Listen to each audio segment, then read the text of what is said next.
Nós te agradecemos, Senhor, por esse dia, nós te agradecemos pela oportunidade de podermos nos achegar a Ti.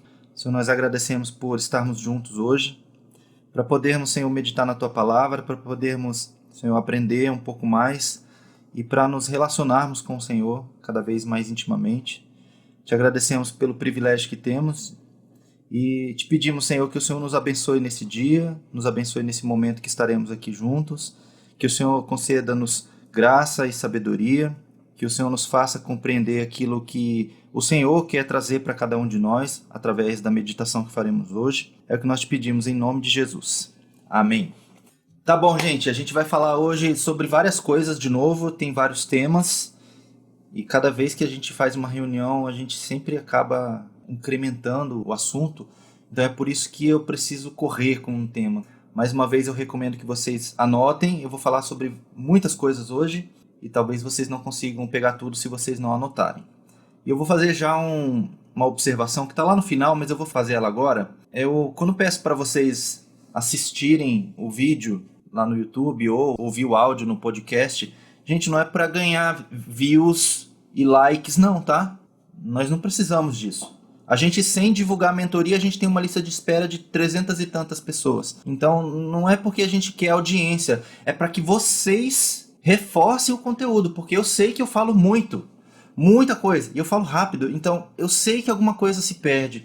E é por isso que eu peço para vocês assistirem de novo, para ouvirem de novo, para que vocês possam pegar aquilo que vocês não compreenderam plenamente, ou aquilo que vocês simplesmente não perceberam que eu falei, para que vocês tenham o conteúdo um pouco mais fixo na mente de vocês e no coração, tá? A gente teve menos views no vídeo, por exemplo, do que pessoas inscritas. A gente tem 60 e tantas pessoas e teve 40 e poucas visualizações no vídeo.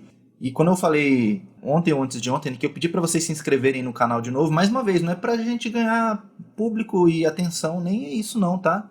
É só porque eu sei quem é que tá assistindo. É só por causa disso. Então, assistam de novo. Ouçam pelo menos o áudio da reunião, para que vocês tenham o conteúdo fixo dentro de vocês, porque faz diferença. Eu falo para vocês assim, a gente está há 1 ano fazendo isso, e toda vez antes da reunião eu ouço o áudio da reunião também. E eu já sei o que eu vou falar. Só que é incrível, e os que estão aqui há mais tempo vão concordar comigo. Cada vez que eu ouço tem alguma coisa diferente que entra dentro de mim. E é engraçado porque fui eu mesmo que falei. E eu fico pensando assim, ué, fui eu mesmo que disse isso? Eu sei que não fui eu, necessariamente o Espírito me conduz a falar algumas coisas que às vezes eu nem sei. Não está no script. Então, eu acredito que se para mim acontece isso, eu acredito que vai acontecer isso para vocês também. Então é por isso que eu insisto para vocês, ouçam de novo, revisem o material, a gente fornece tudo para vocês terem assim, o melhor conteúdo possível, a melhor absorção possível, mas depende de vocês também, tá? Vou começar então o tema de hoje. A gente começa falando sobre disciplinas espirituais, e esse tema é um tema que normalmente as pessoas não gostam muito de falar, porque a palavra disciplina por si só ela é uma palavra que a gente não gosta, e a gente não gosta de disciplina porque é difícil.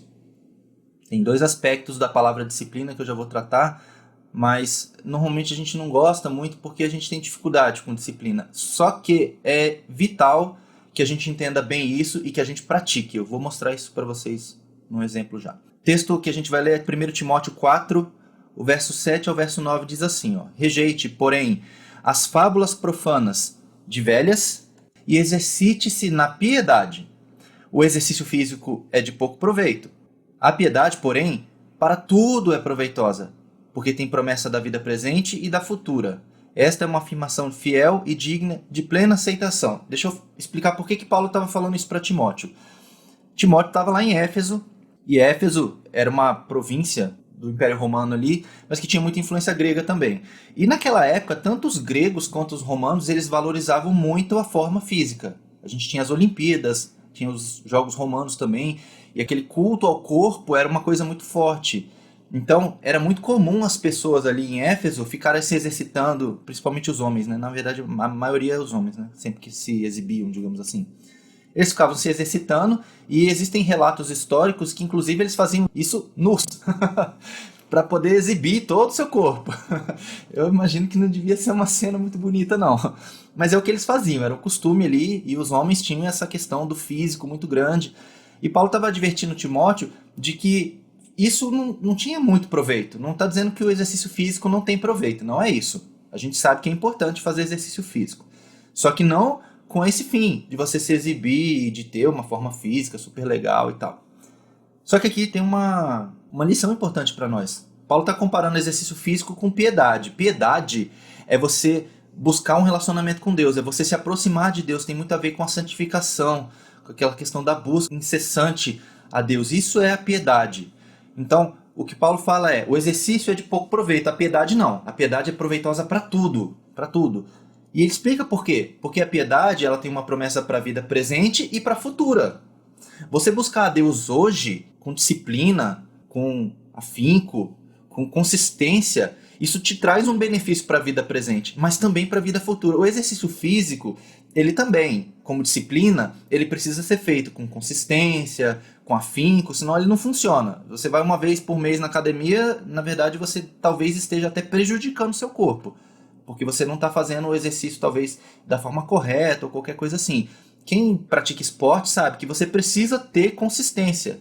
E a gente normalmente fala que a consistência é disciplina, e sim, é verdade. E para quem quer ter uma boa forma física, não basta fazer exercício. Você tem que fazer exercício, você tem que se alimentar bem, você tem que ter uma série de hábitos que eles todos em conjunto contribuem para que você tenha uma boa forma física. E a vida espiritual não precisa disso? E essa já é a primeira reflexão. Se você hoje é uma pessoa que cuida do seu corpo, será que você tem o mesmo cuidado com a sua alma? É uma pergunta.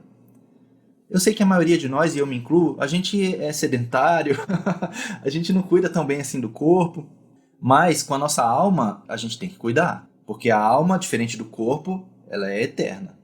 Então a piedade, ela é proveitosa para essa vida e para a próxima. Então é por isso que eu vou falar sobre disciplinas espirituais, tá? As disciplinas espirituais são várias, citadas na Bíblia, tem pelo menos 9 que são reconhecidas pela maioria dos estudiosos do assunto. Aí tem algumas outras que divergem, isso aqui é, isso aqui não é. Mas a gente vai falar sobre 3 durante a mentoria, tá? A gente vai falar sobre oração, jejum e leitura bíblica. Essa turma é uma novidade, tá? Já vou dar um spoiler para vocês, a gente vai acrescentar uma a mais aqui. E eu vou falar na semana que vem. Mas as disciplinas espirituais, elas todas têm um fim. E o fim é que nós cresçamos espiritualmente. Esse é o objetivo final das disciplinas. A gente não faz aqui nada para crescimento pessoal ou para a gente se sentir bem conosco mesmos. Não, é para que a gente cresça espiritualmente. E aí eu sempre falo sobre os catalisadores. E o que são catalisadores? Catalisador é um termo da química, tá? Para quem é químico ou gosta de química já deve ter ouvido falar sobre isso. Ou quem é mais antigo, quem é mais velho, já viu os carros antigamente, eles vendiam como um atributo do carro o catalisador. Ah, esse carro aqui tem um catalisador. O que é o catalisador? É um componente que faz com que a velocidade de uma reação química aumente. Então, nos carros, por exemplo, um carro com catalisador, ele tem uma melhora ali na eficiência do combustível, por exemplo. Então, o catalisador é aquilo que acelera um processo. E a gente tem pelo menos 3 catalisadores espirituais que a gente vê na Bíblia. A gente tem as pessoas, a gente tem as circunstâncias e a gente tem as disciplinas espirituais. E é por isso que eu estou falando sobre elas agora. As pessoas é fácil da gente saber como as pessoas podem nos ajudar a crescer espiritualmente. Lá em Provérbios 27:17 diz o seguinte: assim como o ferro afia o ferro, o homem afia o seu companheiro. A gente sabe que nós, se quisermos nos ajudar, a gente consegue. Só que ferro com ferro, quando bate, sai faísca. Então a gente tem que saber lidar com isso também, né?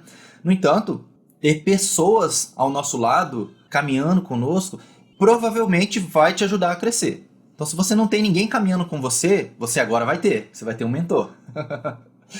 Tá? E assim, já esteja preparado para algumas faíscas. Eu falei isso na semana passada. Tenha resiliência, como a gente fala, né? Assim, a resiliência é aquela questão de você tomar porrada e resistir, sabe? O mentor, o papel dele é, em alguns momentos, puxar a tua orelha, pegar no teu pé, você não tá fazendo, faça. Ele não vai te dizer exatamente o que fazer, mas o que você se propuser a fazer, o mentor ele vai, de certa forma, te cobrar porque você se propôs a fazer. Isso é importante para o seu crescimento.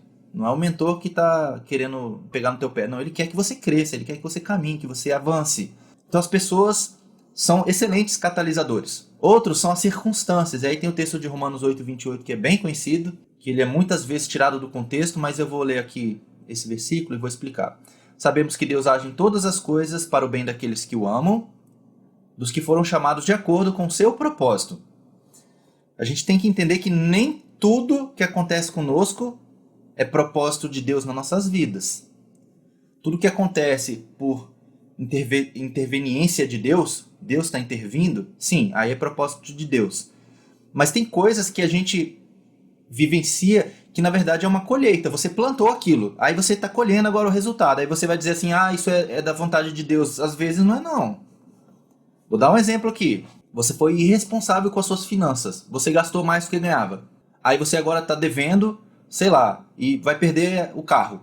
Não sei, tá? Tô dando um exemplo aqui. O banco chegou lá, você não tá pagando as prestações, então me devolve o carro. Aí você vai dizer assim, Deus permitiu essa crise financeira na minha vida. Será que foi Deus mesmo? Ou foi você que foi indisciplinado com o uso do dinheiro? Vou dar outro exemplo. Você era um péssimo funcionário na empresa. E aí você foi demitido. Aí você vai dizer assim, Deus permitiu eu perder meu emprego. Será? Deus até permitiu, porque Deus precisa ser justo, né? Se você era um mau funcionário, você não merecia esse emprego, certo? Mas Deus queria que você perdesse o emprego? Era o plano dele para você que você perdesse o emprego? Provavelmente não. Então a gente tem que saber diferenciar. Nem tudo que acontece conosco é a vontade de Deus, é o que Deus queria. Mas Deus pode usar qualquer circunstância. Mesmo as nossas falhas, os nossos erros, Deus ainda pode pegar isso e usar de alguma forma. Então é isso que esse texto está afirmando. E aí a gente tem as disciplinas espirituais, que é o que a gente vai falar agora rapidamente. Provérbios 23:12 diz o seguinte: dedique a disciplina ao seu coração e os seus ouvidos às palavras que dão conhecimento. Então, o que Salomão estava aconselhando ali é que a gente tivesse no nosso coração um espaço para disciplina, um espaço para a gente fazer as coisas bem feitas, com diligência, com consistência, com seriedade, porque isso é bom. Então a gente precisa entender que disciplina é bom. Eu vou falar sobre disciplina agora de forma bem específica. Normalmente não é uma palavra que soa bem aos nossos ouvidos, que eu já falei, a gente não consegue ser disciplinado na maioria das vezes, então a gente não gosta muito de falar sobre isso. E a disciplina ainda tem uma outra conotação da correção. E ninguém gosta de ser disciplinado, né? A gente às vezes é disciplinado na igreja, às vezes a gente é disciplinado no trabalho, a gente é disciplinado em casa pelos pais, e às vezes a gente não gosta, né? Mas normalmente a gente não gosta porque a gente está olhando para a nossa própria visão da situação. A gente não está olhando o que o outro esperava de nós, né? Então quando a gente é corrigido a gente acha ruim. Mas olha só o que Deus diz através de Salomão no Provérbio 23 também, no verso 13. Diz assim, não evite disciplinar a criança. Aí aqui tem uma passagem que é um pouco controversa para os nossos dias, mas diz assim, se você a castigar com a vara, ela não morrerá. Naquela época, e até algum tempo atrás, isso não era uma coisa tão mal vista assim. Óbvio que os exageros sempre foram ruins, então quem batia muito nas crianças ou qualquer coisa assim, né? Eu sei que tem formas melhores de educar as crianças, eu tenho certeza disso. Só que disciplina é importante para as crianças. Eu não estou dizendo que você tem que bater na criança, mas você precisa disciplinar a criança. Porque senão a criança ela cresce sem um parâmetro do que é certo e errado. E aí o parâmetro do que é certo e errado é o que ela acha. E isso é ruim para ela, porque o mundo não é assim, né? A gente sabe. Então, o conselho aqui é discipline a criança. Não evite disciplinar a criança. Ela não vai morrer se você disciplinar ela. E elas precisam disso. E é saudável para ela saber que existem regras e tudo mais. E para nós isso é importante também. Deus deu um monte de regras para nós. Jesus ele foi lá e ainda deu uma apertada nas regras. A gente acha que Jesus veio para deixar a coisa suave, tranquila. Não, agora tá fácil. Se você ler Mateus 5, 6 e 7, que é o Sermão do Monte, você vai ver que Jesus, na verdade, ele não aliviou não. Ele deu uma apertada na lei. Mas esse é o tema para outro dia. Lá no Provérbio 3, no verso 12, diz assim, pois o Senhor disciplina quem ama, assim como o pai faz ao seu filho, a quem deseja o bem. Então, se você está sendo ou já foi disciplinado por Deus, então entenda que isso é bom, porque Deus faz isso com quem Ele ama. Lá em Hebreus 12, no verso 5 e 6, diz assim, meu filho, não despreze a disciplina do Senhor, nem se magoe com a sua repreensão, pois o Senhor disciplina quem ama e castiga todo aquele a quem aceita como filho. Então a gente tem que entender que em alguns momentos da nossa vida, a disciplina, a correção, o castigo até, como está mencionado aqui em Hebreus, ele provém de Deus porque Deus nos ama. Deus quer evitar que a gente entre em algumas roubadas. Então a gente não pode desprezar a disciplina. E aí Paulo, quando ele fala com Timóteo, ele fala assim, exercite-se na piedade. Ele faz um contraste com exercício físico e com exercício na piedade. A palavra exercício no grego é a palavra ginase. É dessa palavra que vem a palavra ginásio. Ginásio de esportes e qualquer coisa assim, que tem a ver com exercício. E a palavra piedade, essa palavra aqui, ó, eusebean, que é a devoção a Deus, é você ser uma pessoa devota, uma pessoa entregue a Deus. Então a gente deve se exercitar nisso. Se tem uma coisa boa para se exercitar, é na piedade. E exercício, assim como o exercício físico, o exercício na piedade exige disciplina. E aí eu falo o seguinte sempre, disciplina ela traz liberdade. Como assim? É até estranho, né, a gente pensar nisso. Peraí, um negócio que impõe restrições, regras, uma consistência em uma determinada coisa, isso traz liberdade, isso parece na verdade que traz um aprisionamento, né, alguma coisa assim. Mas eu já vou mostrar isso para vocês como a verdade é ao contrário. A disciplina nos dá liberdade, eu já vou mostrar. Mas eu quero fazer um alerta aqui antes. Disciplina sem direção é servidão. O que isso quer dizer? Não adianta você ser disciplinado em alguma coisa sem o propósito correto. Porque senão aí realmente isso se torna uma restrição para você e você fica bitolado naquilo, você fica preso naquilo e aí se torna realmente um problema. Então não é para a gente se disciplinar espiritualmente para seguir regras religiosas ou qualquer coisa assim. E aí tem essa frase em amarelo aqui, eu destaquei para vocês entenderem bem. Não estamos advogando pelo legalismo, que é a questão de você ser piedoso por cumprir regras religiosas, como eram os fariseus, os saduceus e afins. Não é isso que a gente está falando. Não é isso, tá bom? Não estamos defendendo o cristianismo por performance, que você deve fazer muita coisa para você se aproximar de Deus. A gente falou sobre isso na semana passada, eu estou reforçando aqui porque esse é um ponto importante. E aí eu vou dar alguns exemplos sobre como disciplina traz liberdade. Na mentoria passada, eu mostrei um vídeo de um violinista. Quem é músico aqui entende o que eu vou falar. Se você se disciplina no treino, no estudo ou qualquer coisa assim, o que isso vai provocar em você? Vai te dar liberdade para você tocar o que você quiser. Uma pessoa que pratica todo dia, ele vai ganhando independência, ele vai ganhando liberdade, ele vai ganhando flexibilidade, ele vai ganhando agilidade para ele tocar o que ele quiser. No início a disciplina é dura, é ruim, né? Porque você tem todo dia repetir, repetir, repetir. Mas depois de um tempo, esse exercício, ele vai te permitir tocar coisas que você antes não conseguia tocar. Quem está aprendendo é muito notório isso, né? Ele não consegue fazer uma nota sequer. Aí ele insiste, insiste, insiste, daqui a pouco ele está fazendo aquela nota que era difícil com muita facilidade. Faz sentido isso para vocês? Então, disciplina, sim, traz liberdade. No início é duro. Mas depois que você passa por esse estágio inicial, que é difícil, isso vai te dando cada vez mais liberdade, mais liberdade. Tem uma coisa que é muito notória também, que é o esforço em relação ao talento. A disciplina em relação ao dom. Tem coisas que a gente faz muito bem naturalmente. Tem, não tem? Eu sei que eu tenho coisas que eu faço bem sem necessariamente um esforço muito grande. Por quê? Porque eu tenho um talento para isso, eu tenho um dom para isso. Agora tem coisas que eu não sou tão bom assim naturalmente. Mas se eu me disciplinar em treinar essa habilidade, em praticar e fazer isso com zelo, com seriedade, com consistência, em algum momento eu vou ficar bom.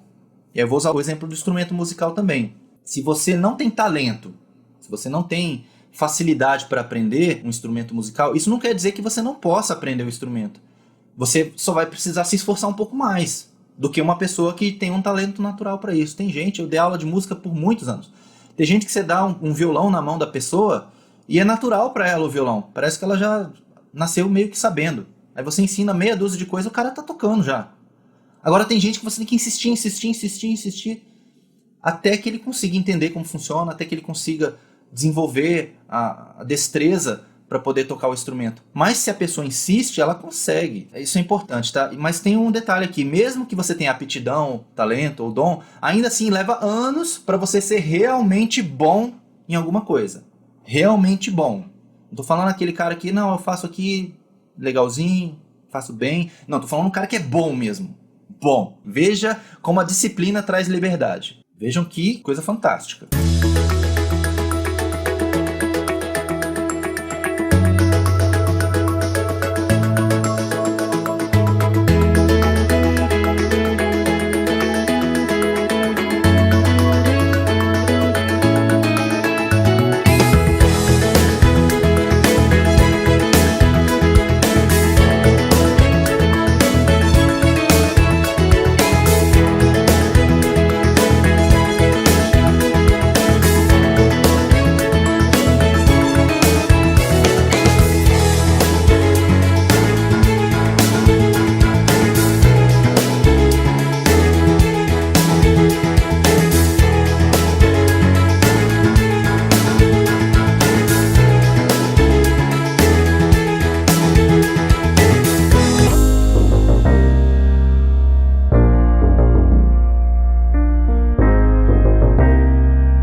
sei vocês, tá?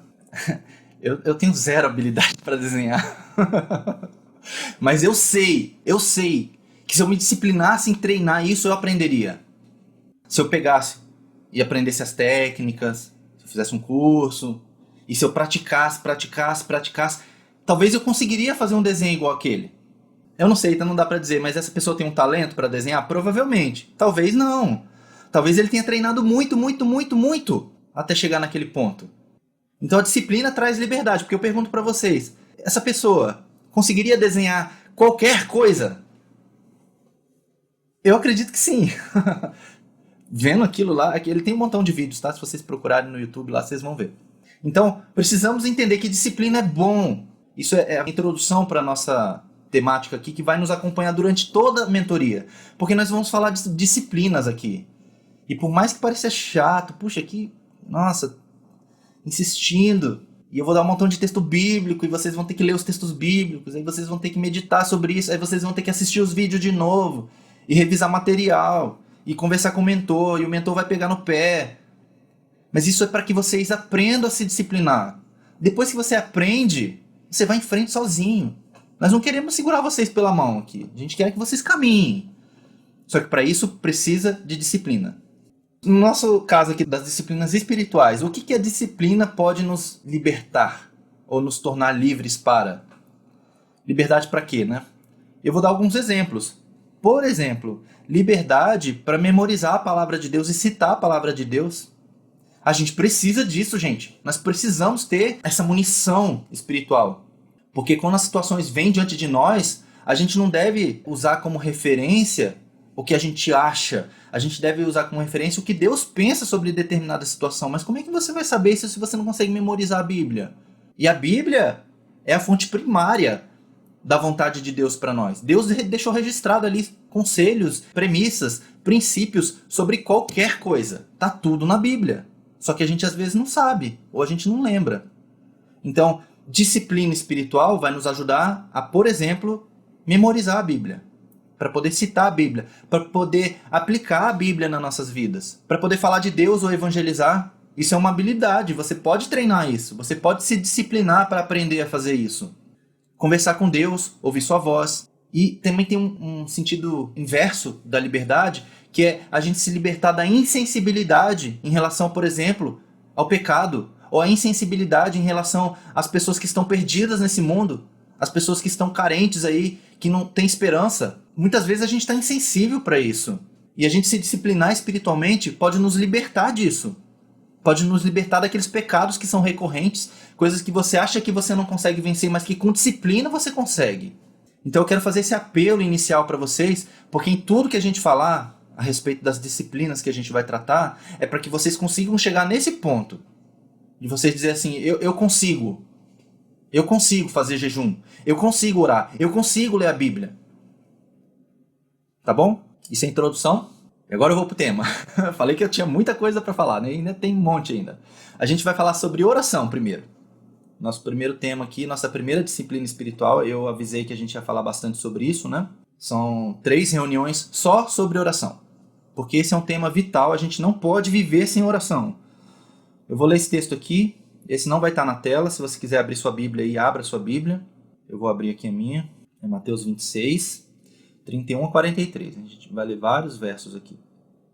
Eu vou ler na NVI, se você quiser ler em outra versão, fique à vontade. Vou ler, tá? O contexto aqui é, Jesus ele estava falando para os discípulos como seria a prisão e a morte dele e tudo mais depois da ceia, lá, tá?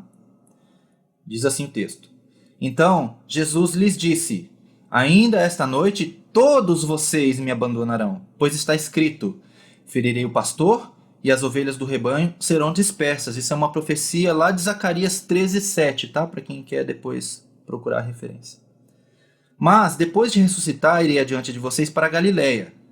Pedro respondeu, ainda que todos te abandonem, eu nunca te abandonarei. Jesus respondeu, asseguro que ainda esta noite, antes que o galo cante, 3 vezes você me negará. Mas Pedro declarou, mesmo que seja preciso que eu morra contigo, nunca te negarei. E todos os outros discípulos disseram o mesmo. Então, Jesus foi com seus discípulos para um lugar chamado Getsemane e lhes disse: sentem-se aqui enquanto eu vou ali orar. Levando consigo Pedro e os 2 filhos de Zebedeu, que era João e Tiago, começou a entristecer-se e a angustiar-se. Disse-lhes então: a minha alma está profundamente triste, numa tristeza mortal. Fiquem aqui e vigiem comigo. Indo um pouco mais adiante, prostrou-se com o rosto em terra e orou: meu pai, se for possível, afasta de mim esse cálice. Contudo, não seja como eu quero, mas sim como tu queres. Depois voltou aos seus discípulos e os encontrou dormindo. Vocês não puderam vigiar comigo nem por 1 hora? Perguntou ele a Pedro. Veja que ele perguntou especificamente para Pedro. Vigiem e orem para que não caiam em tentação. O espírito está pronto, mas a carne é fraca. E retirou-se outra vez para orar. Meu pai, se não for possível afastar de mim esse cálice sem que eu beba, faça-se a tua vontade. Quando voltou, de novo os encontrou dormindo, porque os seus olhos estavam pesados. Esse é o texto. O que isso tem a ver com oração? Tem muito a ver com oração. A gente falou sobre Pedro na semana passada e eu vou falar dele de novo hoje. Como eu falei, o contexto, era a ceia e depois Jesus falou: eu vou ser preso, vou ser traído, vocês vão fugir. Pedro deu aquela de super crente: não, eu não, vou até a morte, vou até a cruz. E Jesus fala: não, você vai me negar logo, logo. Só que, aí que está o grande detalhe dessa história aqui que tem a ver com oração. Jesus, ele estava angustiado, ele estava triste. E qual foi a atitude de Jesus diante desse sentimento, diante da angústia? Ele ficou reclamando? Não, ele foi orar. Então aqui já tem uma lição para nós aqui. No seu maior momento de angústia, a atitude de Jesus, o Filho de Deus, foi orar. E aí eu sei, porque eu sou humano, assim como todos nós aqui, eu sei que nós todos vivemos tempos angustiantes. Tempos de tristeza, tempos de agonia, de incerteza, medo. E qual tem sido a nossa postura diante disso tudo? É desistir? É fugir? Sejam para uma fuga interna ou uma fuga literal? É abandonar tudo? Será que tem sido essa a nossa postura? Jesus deu um exemplo. No seu maior momento de angústia, o que Jesus fez foi orar. Então nós precisamos entender isso e aprender com Jesus. E Jesus, ele chamou algumas pessoas para irem com ele. Ele chamou seus amigos. Então, aqui tem mais uma lição. Se você está num momento de angústia e você precisa ir orar, se você tem amigos, pessoas com quem você pode contar, chame essas pessoas para ir para esse momento de oração com você, para que elas te ajudem em oração.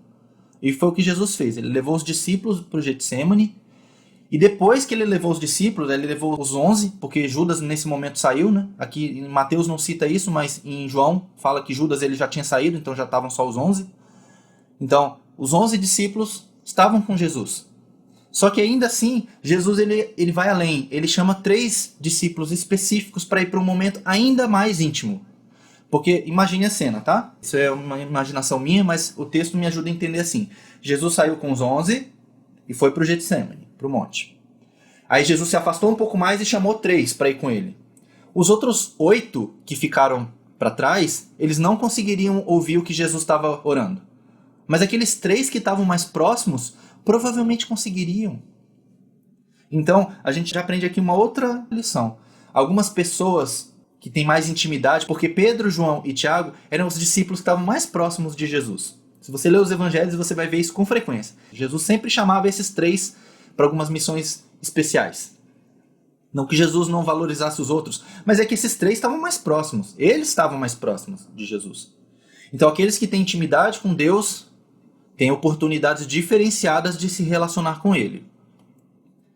Então, mais uma vez, eu vou aqui incentivar vocês e fazer um apelo para que vocês queiram ser íntimos de Deus. Que vocês queiram se aproximar dEle. Porque aí sim você vai ter experiências que você talvez nunca imaginou. Eu vou continuar a história aqui. Jesus chamou esses 3 e falou: vigiem aqui comigo. Ele chamou para ir junto. Depois ele começa a falar especificamente com Pedro. Ele começa a reclamar: Pedro, vocês não conseguiram ficar nem 1 hora aqui comigo. E por que Jesus ele endereça essa reclamação, entre aspas, para Pedro? Porque Pedro, ele ia logo em seguida passar pela maior provação da vida dele. Ele ia ser provado para negar Jesus. E Jesus talvez estivesse dando para Pedro uma oportunidade de evitar isso no momento de oração. Só que Pedro, ele em vez de entender isso e valorizar isso, ele dormiu. E aí, mais uma vez, a reflexão para nós aqui. Vivemos hoje os dias de maior trevas que esse mundo já viu. Maior dificuldade, as maiores tentações, as maiores provações espirituais. Paulo falou que nos últimos dias, os dias seriam terríveis. E nós vivemos dias terríveis. E nos dias terríveis, Jesus nos chama para ir orar. E será que nós estamos indo orar ou nós estamos indo dormir?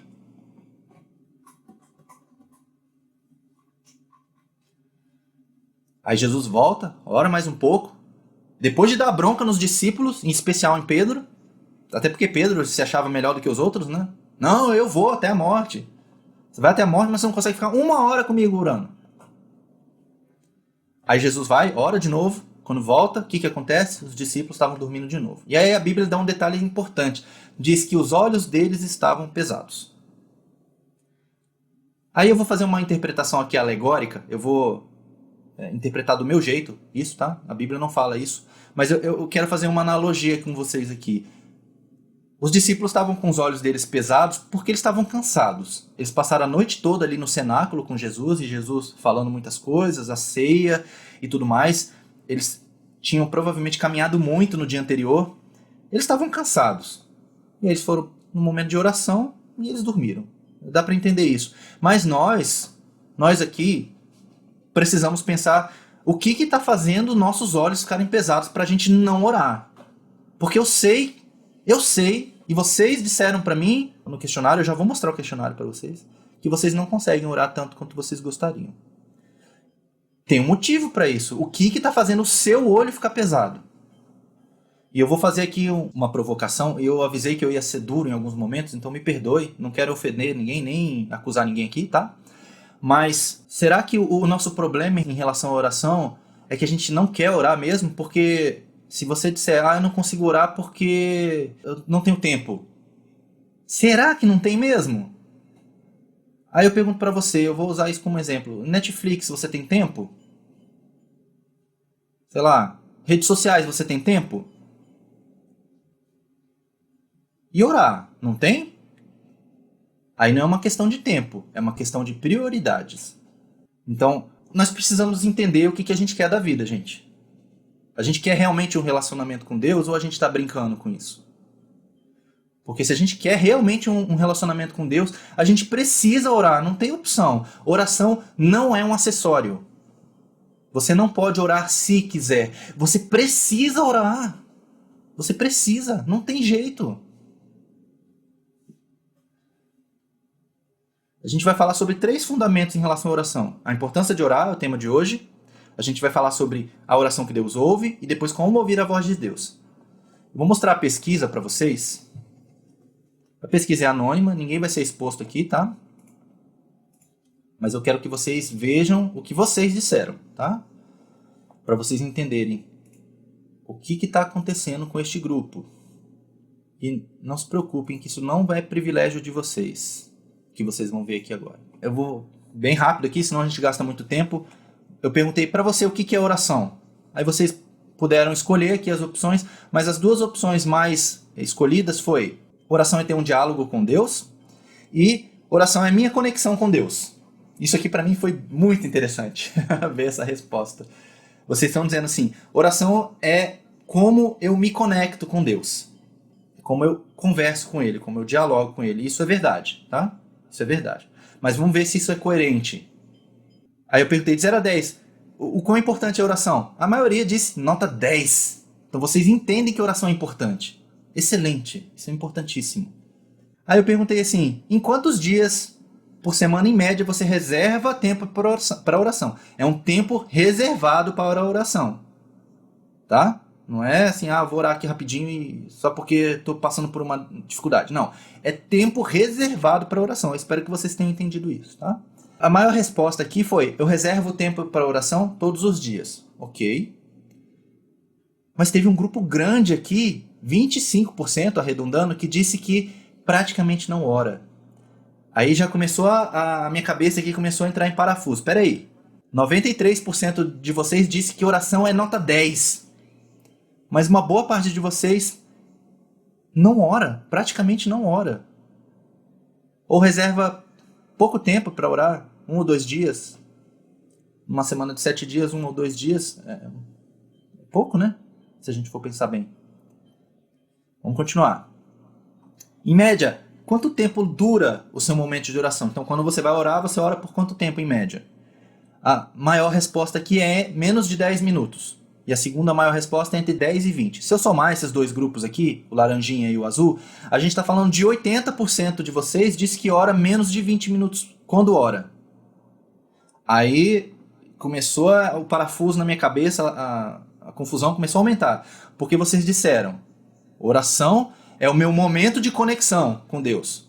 E é nota 10. Mas eu só consigo fazer isso por 10 minutos, 15. Aí eu vou, mais uma vez, apertar aqui. E as outras coisas, você faz só por 10 minutos? Eu quero ver alguém aqui que assiste uma série só 10 minutos de série. Quando assiste. Aí eu perguntei, você acredita que ora a quantidade e o tempo necessário? Vocês disseram não. A maioria disse não, então... ok. Você gostaria de orar mais? Todos disseram sim, eu gostaria de orar mais. Você acredita que pode orar mais? Não é que você consegue, é que você pode. Você teria condições de orar mais? A maioria diz que sim. Aí eu perguntei, se você diz que sim, ou seja, que você gostaria de orar mais, ou que você pode orar mais, por que você não ora? Aí aqui ó, a resposta mais frequente é, me distraio muito facilmente. A outra resposta é, a mais frequente, não oro porque não tenho hábito. E quando eu vou orar, acabo dormindo. Olha os discípulos de Jesus aí, ó. Vocês percebem como isso não faz sentido?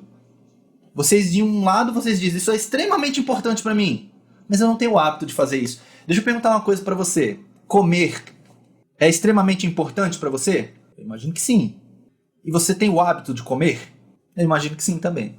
Se você tivesse que colocar na balança, agora na balança espiritual, o que seria comer espiritualmente falando? Será que a oração está envolvido? Como é que você esquece de orar? Como é que você não consegue ter o hábito de alimentar a sua alma?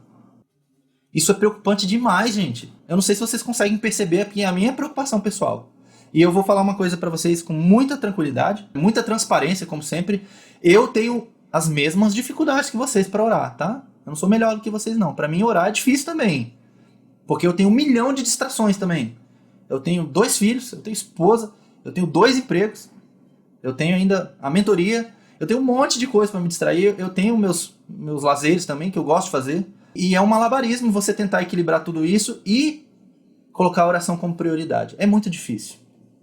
Mas a gente vai ajudar vocês a, de alguma forma, colocar isso na agenda de vocês diariamente. É o que a gente vai tentar fazer aqui. Depende de vocês também. Eu falei, eu avisei. Nós vamos cutucar umas feridas aí, tá, gente? Mas é importante a gente ter consciência. E mais uma vez, não estou acusando ninguém, eu não quero apontar o dedo para vocês, porque eu estou no mesmo barco. Tá bom? Mas todos nós precisamos entender, isso é vital, precisamos, não é uma opção. Eu não vou orar hoje porque hoje sobrou tempo. Não. Você deveria falar assim, hoje eu vou comer porque deu. Mas orar não, orar é prioridade. O que é oração?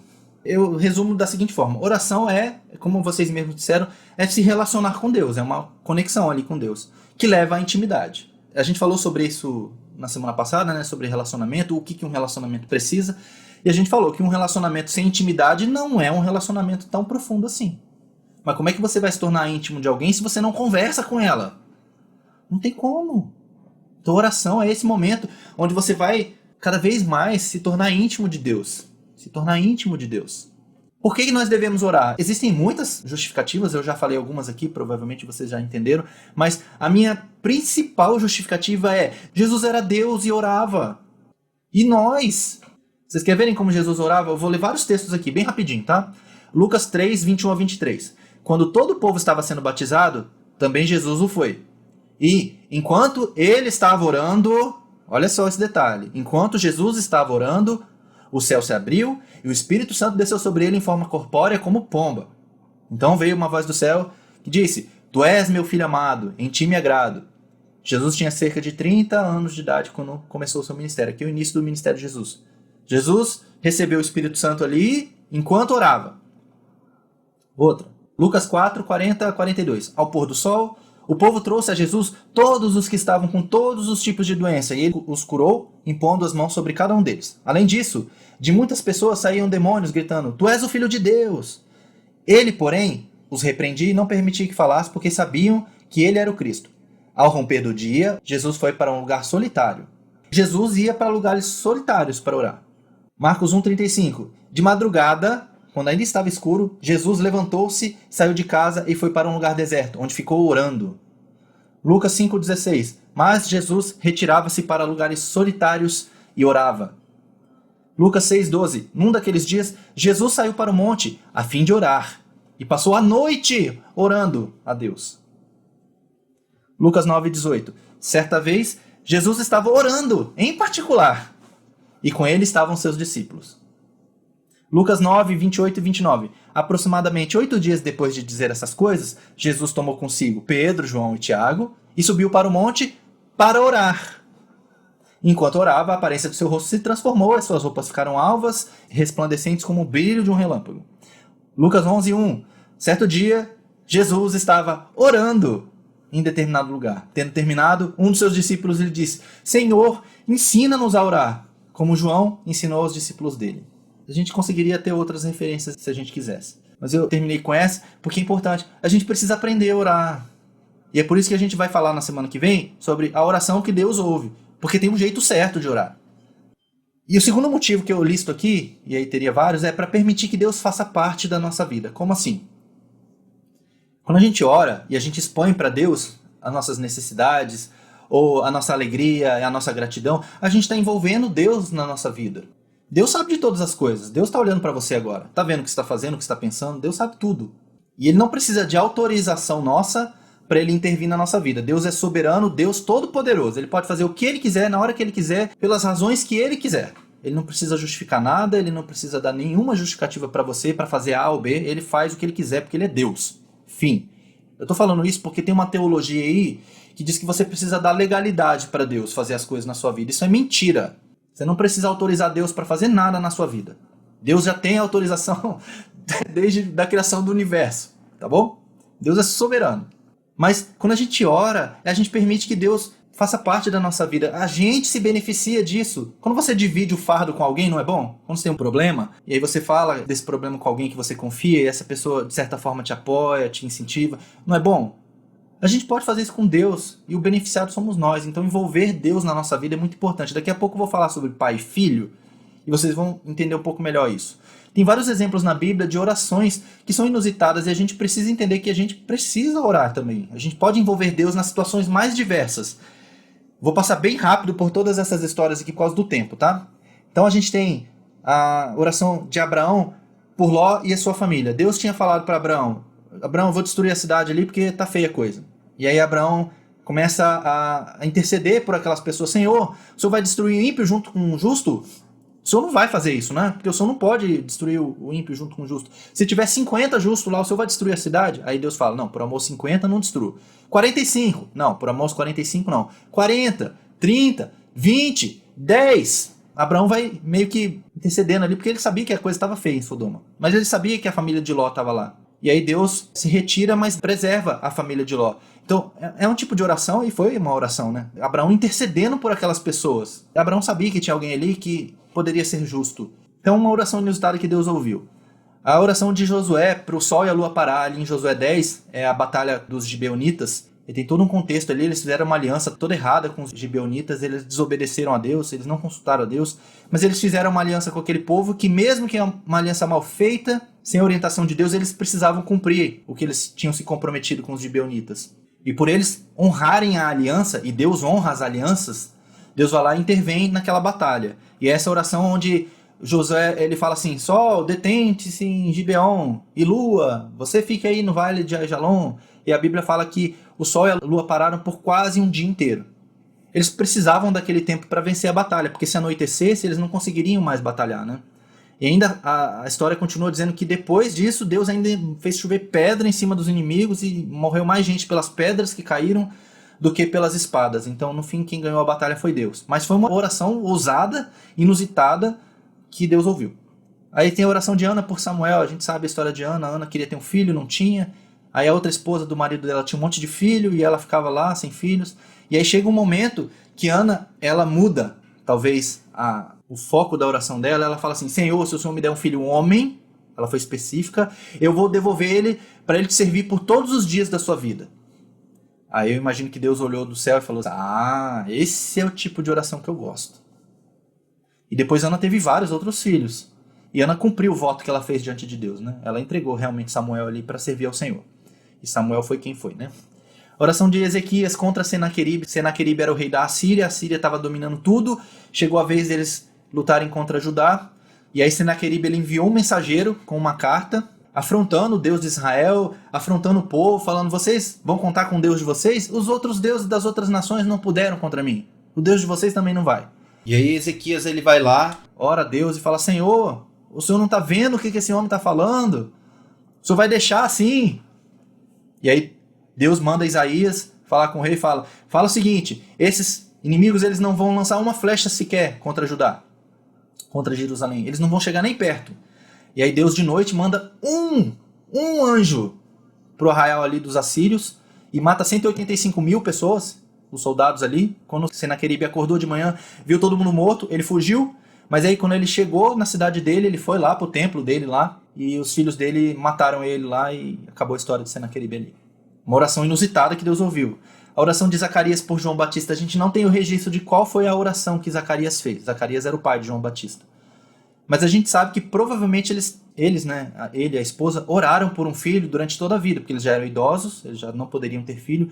Mas naquela época você ter um filho era o que dava continuidade na sua linhagem, né? Isso era uma coisa extremamente importante. E Zacarias ele era sacerdote ainda, ele era levita, então seria muito ruim não ter mais um herdeiro, não ter a continuidade da geração dele. Então provavelmente eles oraram e Deus ouviu essa oração na hora certa. Eu menciono essa história aqui porque eles oraram a vida inteira por isso. E por que Deus nunca ouviu a oração de Zacarias e Isabel antes? Já que Deus já tinha no propósito dele dar um filho para eles dois. Porque João Batista, ele precisava nascer um pouco antes de Jesus. Porque ele seria o precursor de Jesus, ele seria a voz que clama no deserto. Se João Batista tivesse nascido 20 anos antes de Jesus, talvez ele não fosse o profeta que ele foi. Então, na hora certa, de acordo com os propósitos de Deus, aí ele ouviu a oração. Então a gente precisa entender que, por mais que a gente peça algo que é bom, que é justo e que está nos propósitos de Deus, nem sempre Deus vai nos responder na hora que a gente quer. É na hora que ele determinou pelos propósitos dele. A gente tem a oração do ladrão na cruz: Senhor, lembra-te de mim quando entrares no teu reino. Ele entendeu a situação dele, ele se arrependeu e Jesus ouviu aquela oração na hora. Foi aquela oração instantânea. E a última que eu vou mencionar aqui, que não é uma oração, mas é um princípio, que é o texto que fala lá: se o meu povo, que se chama pelo meu nome, se humilhar e orar, buscar a minha face e se afastar dos seus maus caminhos. Então veja que tem todos esses critérios antes que Deus faça alguma coisa: se humilhar, orar, buscar a minha face e se afastar dos seus maus caminhos. Então, dos céus eu os ouvirei, perdoarei seu pecado e curarei a sua terra. Tem um princípio muito grande aqui, né? Legal, vocês disseram oração é muito bom, oração é muito importante, mas eu não oro. Ou eu oro muito pouco. E aí a pergunta para você é: por que a gente não ora? Já que é tão bom assim, já que é tão importante assim, o que está acontecendo? Eu listei aqui uma única razão, mas existem muitas outras e vocês podem pensar. Um dos motivos pelos quais eu acredito que a gente não ora mais é porque a gente às vezes não crê realmente que a oração faz o que ela diz fazer. E eu dei vários exemplos de orações aqui muito inusitadas, né, e que Deus ouviu. Mas talvez a gente já não acredite tanto nisso. Porque a gente já orou por muita coisa e a gente não viu Deus fazendo, né? A gente não viu Deus respondendo. Eu pedi algumas coisas e Deus não me deu. E a gente vai perdendo a fé de que a oração funciona. Mas a Bíblia fala o seguinte, lá em Tiago 5,16. A oração de um justo pode muito em seus efeitos. E a gente tem que crer que a oração faz o que ela diz fazer. Só que a gente tem que saber orar. A gente tem que orar do jeito certo. pelas coisas certas. Isso a gente vai falar semana que vem. Mas a gente tem que crer que a oração faz o que diz fazer. E muitas vezes Deus responde às nossas orações de uma forma que a gente não espera. Eu falo sobre isso em algum momento, sobre as embalagens não esperadas, porque a gente às vezes ora a Deus e pede uma coisa e a gente está esperando que a resposta venha numa embalagem azul. E Deus ouve a nossa oração, responde ela do jeito que Ele quer responder, e isso vem numa embalagem vermelha. Mas a gente não está atento. E a gente não percebe que Deus já respondeu a oração. Mas a gente não percebe porque a gente queria algo muito específico daquele jeito. E aí Deus mandou, você não viu, e você acha que Deus não respondeu. Então a gente tem que tomar cuidado, mas a gente vai falar mais sobre isso depois. Vou falar bastante sobre isso aqui agora. Oração é relacionamento, a gente sempre fala sobre isso. E eu vou falar sobre pai e filho. Porque a nossa relação com Deus é relação de pai e filho. Quem é pai aqui, ou mãe, entende bem como funciona isso, né? Eu falei agora há pouco que orar é a gente envolver Deus na nossa vida, né? E eu, como pai, eu fico muito satisfeito quando os meus filhos, eu tenho um filho de 7 e um filho de 1 ano, né? O de 1 ano ainda não sabe expor tudo, não sabe se comunicar bem, é um bebê, né? Mas o de 7 anos ele já se comunica, obviamente, e eu fico muito satisfeito quando ele vem pra mim e expõe os medos dele, as dificuldades dele. Por mais que eu já compreenda de forma ampla quais são as necessidades dele, quando ele vem pra mim e ele é específico em dizer o que ele precisa, o que ele quer, pra mim é muito bom. Eu, como pai, eu fico satisfeito. E eu imagino que Deus, da mesma forma, Ele espera que a gente faça isso. Então, se o meu filho está com medo, eu sei que ele está com medo de algumas coisas, eu sei que ele tem alguns medos. Mas quando ele vem de forma bem específica, pai, eu tô com medo disso. Aí eu posso chegar e posso ministrar na vida dele naquele momento. Porque ele abriu uma brecha, digamos assim, para eu falar sobre isso com ele. Ou quando ele quer alguma coisa, eu queria, sei lá, um boneco. Ok. É muito bom saber o que ele quer. Porque por mais que eu tente adivinhar, às vezes eu não sei exatamente o que ele quer. Diferente de Deus. Deus sabe tudo que a gente pensa, tudo que a gente quer. Mas ainda assim Deus espera que a gente exponha isso para ele. Então se você entender que o seu relacionamento com Deus é como um relacionamento de pai e filho, talvez isso melhore a forma como você se relaciona com ele. Porque um pai vai sempre querer o melhor para o filho. E nem sempre o melhor para o filho é o que o filho quer. Então quem é mãe e pai aqui entende bem isso. Por isso que eu disse aqui que tem 3 estágios aqui. As crianças na sua infância, elas fazem normalmente pedidos imaturos. Coisas que elas pedem e que não são tão relevantes assim. Por exemplo, como eu falei, o meu filho às vezes pede brinquedo. Brinquedo é relevante para a criança? Até é. Mas é a coisa mais importante que ele precisa? Não, não é. Então eu, como pai, eu vou priorizar aquilo que eu sei, pela experiência, que é mais importante para ele. E em segundo lugar, eu vou fazer as vontades dele, se for o caso.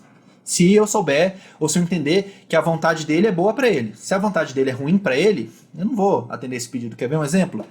Se meu filho chegasse para mim e falasse assim, pai, deixa eu dirigir teu carro. Dirigir é bom? Dirigir é bom.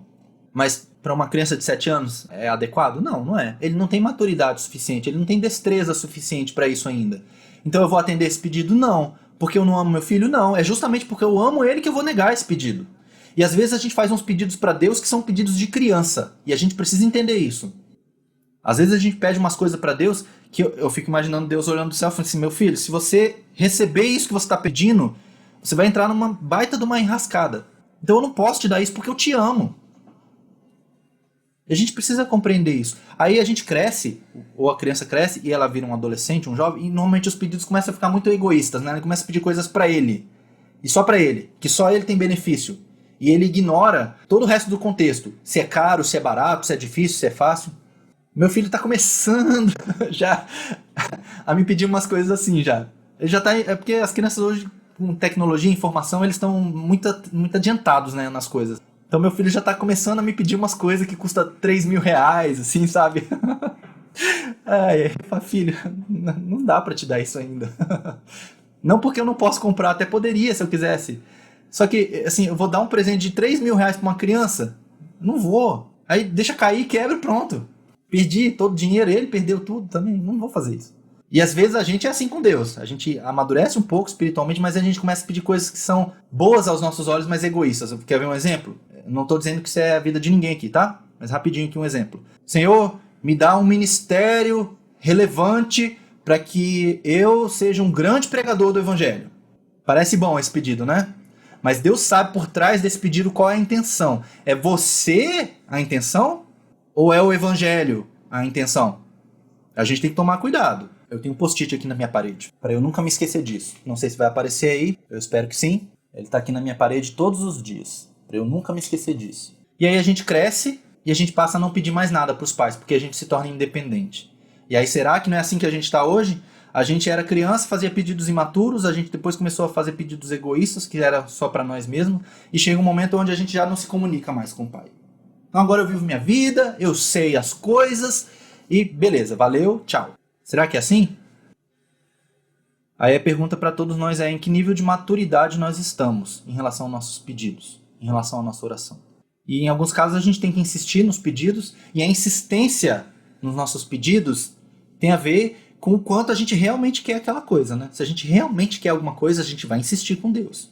Talvez Deus ele precise moldar a nossa motivação para pedir algumas coisas, talvez ele precise moldar exatamente o que a gente está pedindo, mas se a gente está pedindo algo que é justo, que é bom e que está nos propósitos de Deus, no tempo dele, ele vai atender. Mas a gente precisa insistir, a gente não pode desistir, porque a partir do momento que você desiste, é um sinal de que a sua fé ela fraquejou. E a Bíblia fala que sem fé é impossível agradar a Deus, a gente precisa ter fé, então precisamos insistir em alguns pedidos. A gente já falou sobre isso, que o relacionamento exige compromisso. Eu vou dar 2 exemplos bíblicos sobre compromisso com oração, mas eu vou falar um pouquinho mais sobre isso agora, tá?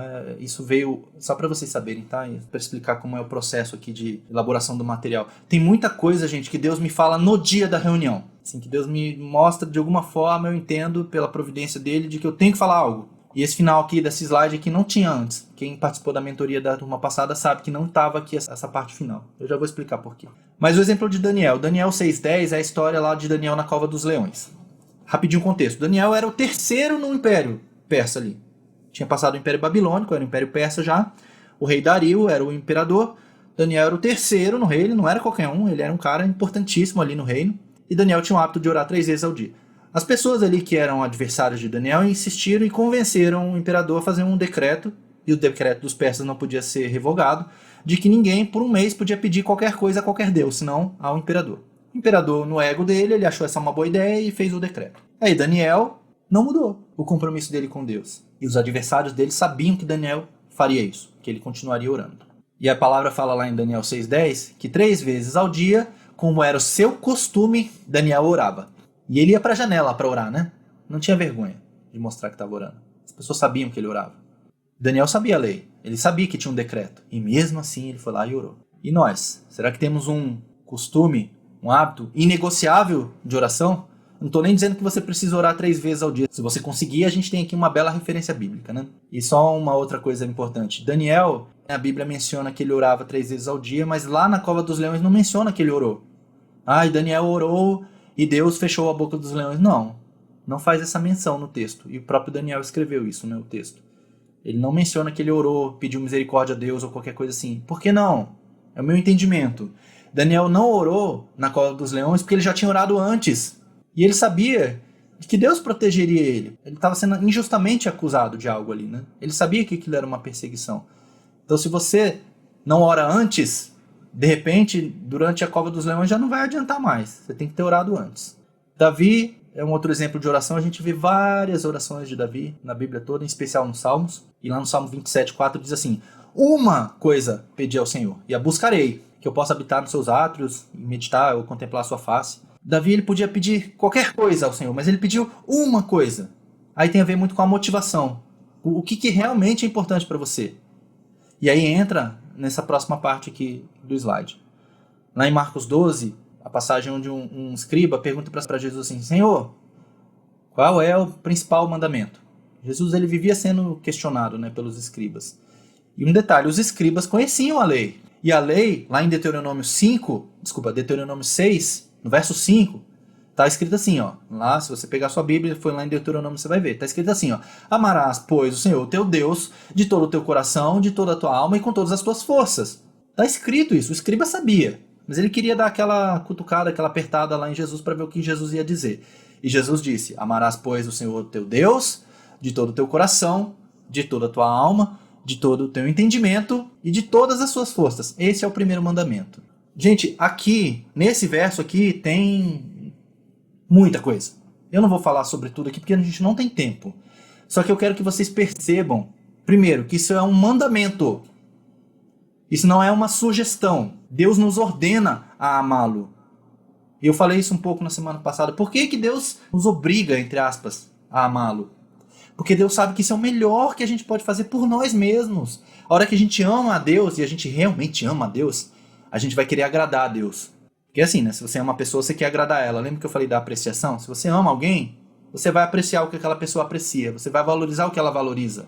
Então quando você realmente ama a Deus, você vai querer agradá-lo. E ao querer agradá-lo, você vai fazer a vontade dele. E ao fazer a vontade dele, você vai amar o próximo, você vai fazer um monte de outras coisas que está escrito na Bíblia depois. Por isso que esse é o primeiro, é o fundamento. Só que Deus, quando ele fala sobre isso, ele dá ainda os atributos do amor que ele espera.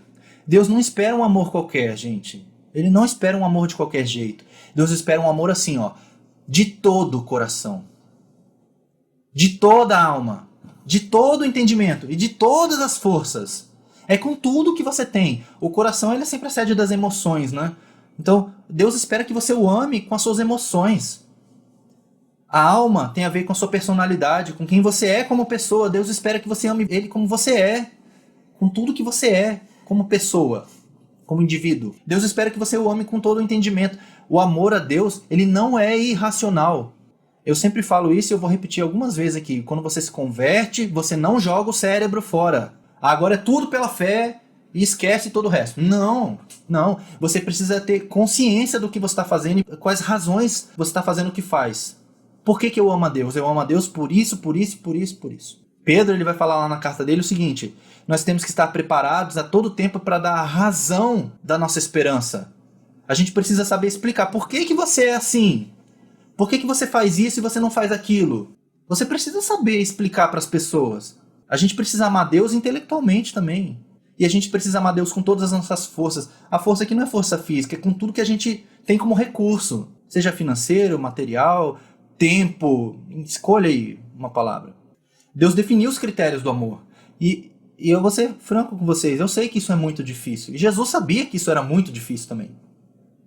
Mas é o que ele espera de nós. Lembra da história de Pedro? Pedro, tu me amas? Ágape. Ágape é de todo o seu coração, de toda a sua alma, de todo o seu entendimento, com todas as tuas forças. É o que Deus espera. Aí sobre oração, a questão da intimidade, tem um exemplo, a gente vai falar sobre isso semana que vem, que Jesus, né, ele fala, você vai orar assim, você vai fechar a porta do teu quarto, e aí você vai orar assim. E essa questão do quarto, para mim é um símbolo interessante, e a gente vê isso lá em 1 Samuel 3, que é quando Samuel ouviu a voz de Deus pela primeira vez. Era assim, né? Samuel estava lá no templo, aí ele tinha um quartinho dele lá, anexo ali ao templo, e aí Samuel ouviu Deus falando.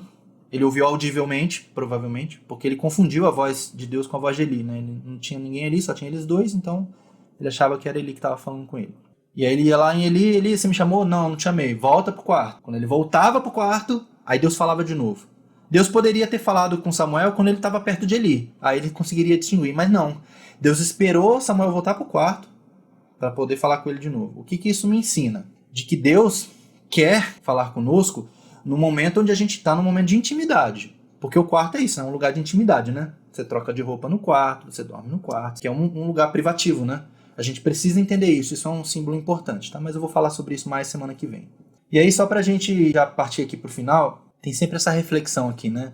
Que eu falei agora há pouco sobre a gente desistir de algumas coisas, ou a gente já não orar mais por algumas coisas por não ver o resultado. E algumas vezes a gente se pega, e eu já me peguei nessa reflexão, e eu imagino que vocês também, talvez vocês estejam nela agora, lê os evangelhos, lê o livro de Atos e vê assim, puxa vida, as pessoas oravam e aconteciam tantos milagres. Cadê os milagres hoje? Porque às vezes eu oro para Deus curar uma enfermidade e Deus não cura. Cadê os santos que a gente tinha no passado? Eles não existem mais? Aí aqui é uma discussão teológica muito grande sobre o dono da cura, o dono da fé, ainda está valendo, não está? Eu não vou entrar nesse mérito aqui.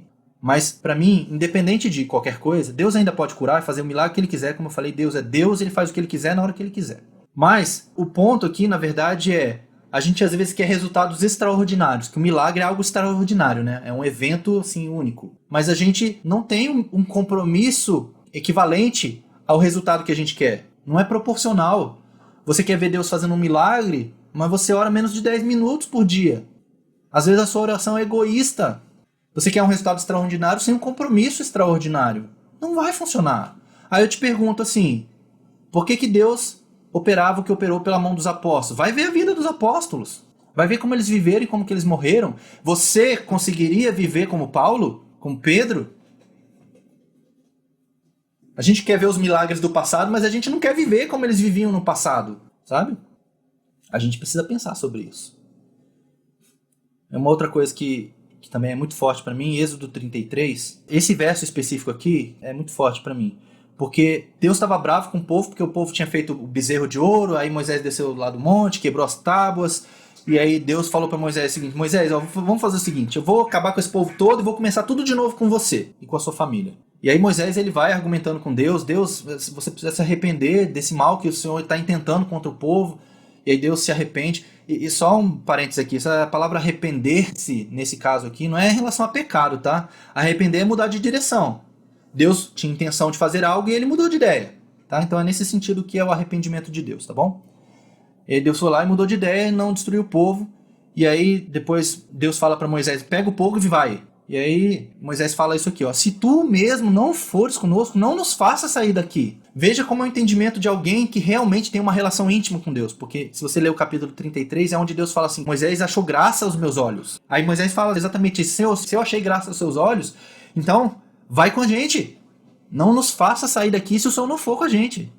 E aí Deus vai, com a coluna de fogo, a coluna de nuvem, e continua toda a história ali do povo, né?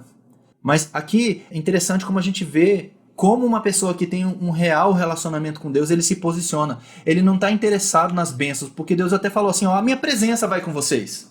A minha presença a gente pode interpretar de várias formas. Os sinais vão, a bênção vai, o recurso vai com vocês. Mas eu já não quero mais me relacionar com esse povo. Povo rebelde, de dura cerviz, né, de pescoço duro, né, que não se curva. E Moisés ele intercede pelo povo dizendo isso: se o Senhor mesmo não for, não adianta, não quero.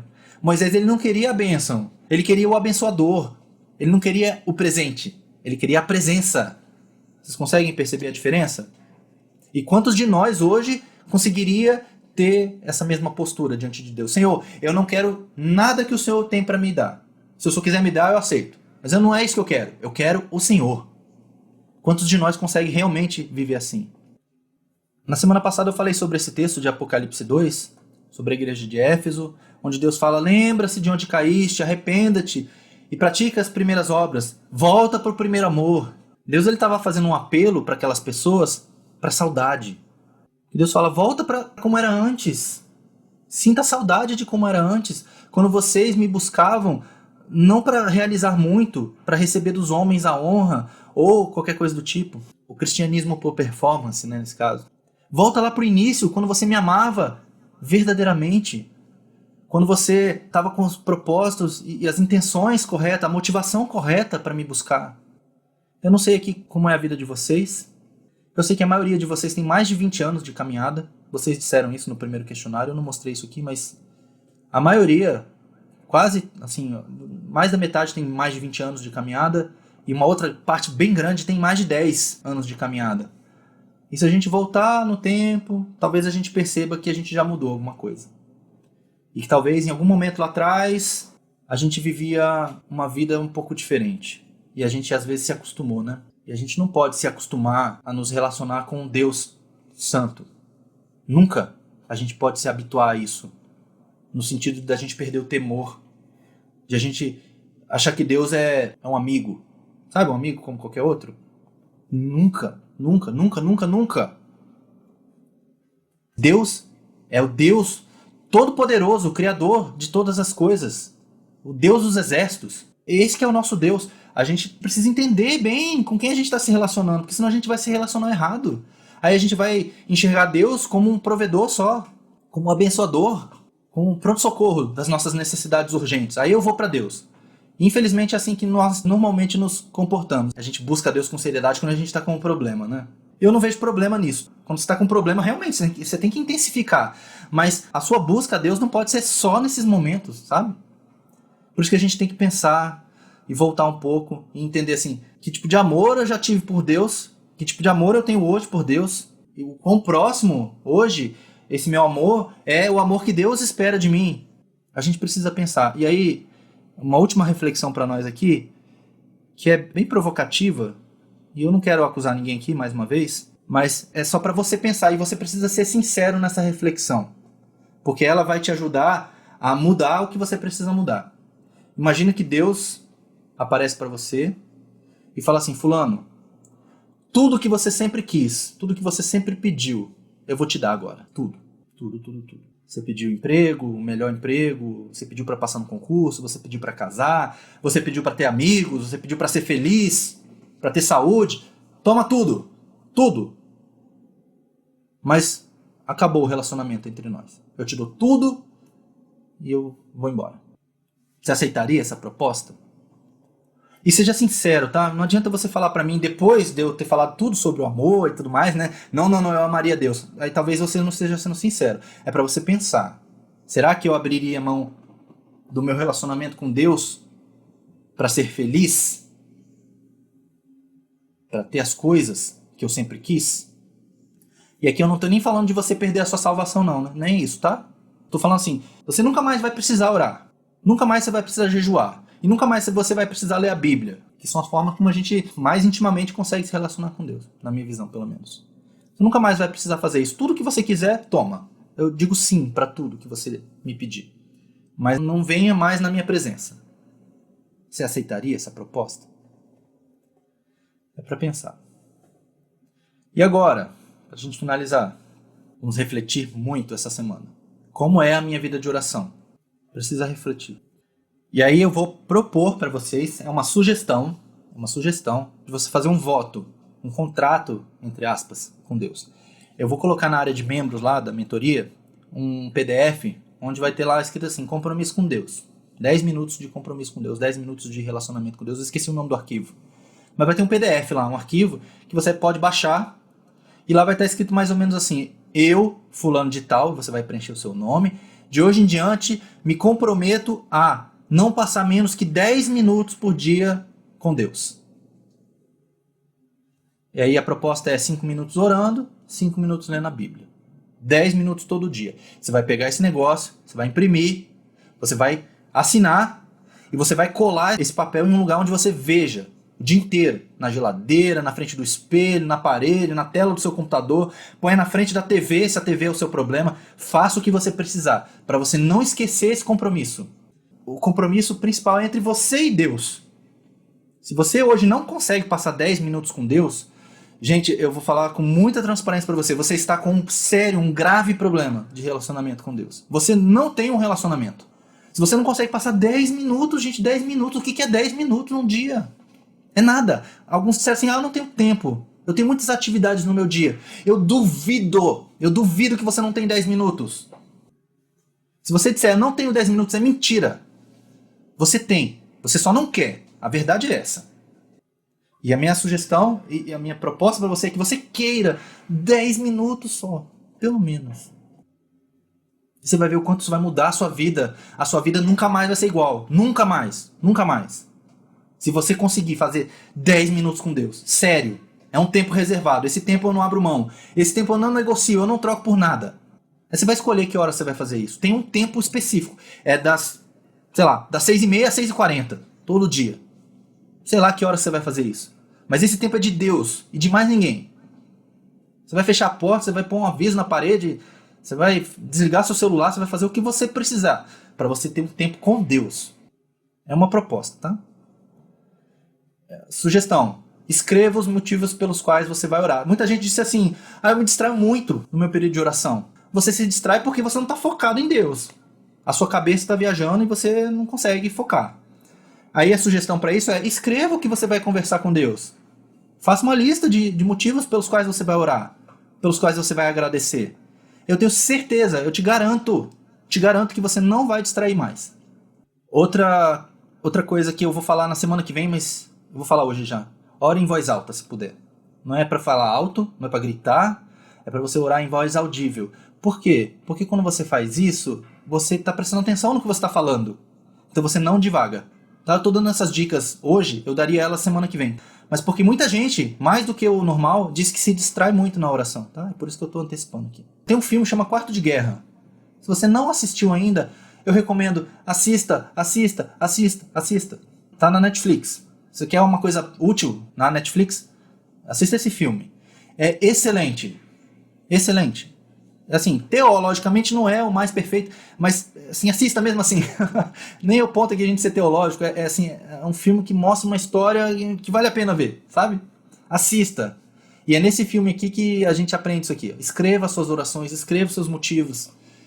Se você já assistiu, assista de novo hoje. Vai fazer diferença. Essa semana começa o acompanhamento de mentores. Lembre-se que não é um julgamento.